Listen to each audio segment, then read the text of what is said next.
হে everyone, good afternoon বললাম কারণ এখন প্রায় 3:30 বাজে। এখন থেকে আমি ব্লগটা স্টার্ট করছি।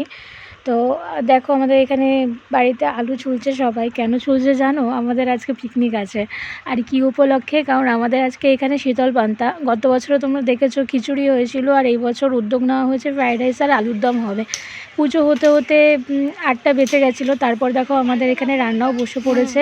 আলুর দম হচ্ছে এখন, তারপর হবে রাইস।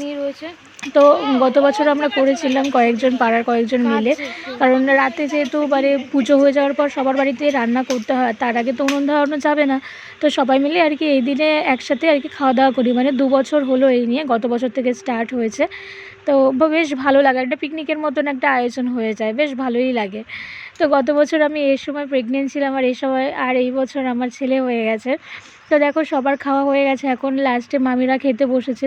সুপ্রিয়া মামি, তারপরে হচ্ছে কি টুম্পা মামি, আর সুরেশ খাচ্ছে, আর এদিকে আমার ভাই, আমারও খাওয়া হয়ে গেছে। তো সবাই এখন খেয়ে নিচ্ছে। রান্নাটা বেশ ভালোই হয়েছিল। আগুন পোয়াচ্ছিস গরমকালে? কত ডিগ্রি বলতো আজকে? হ্যাঁ, 42 ডিগ্রিতে তুই আগুন পোয়াচ্ছিস?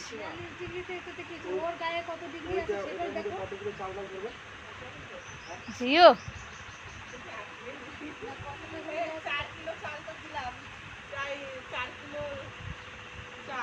তো এখন বাজে 11:30। সবাই একটু গল্প করে আজকের মতন এখানেই এন্ড।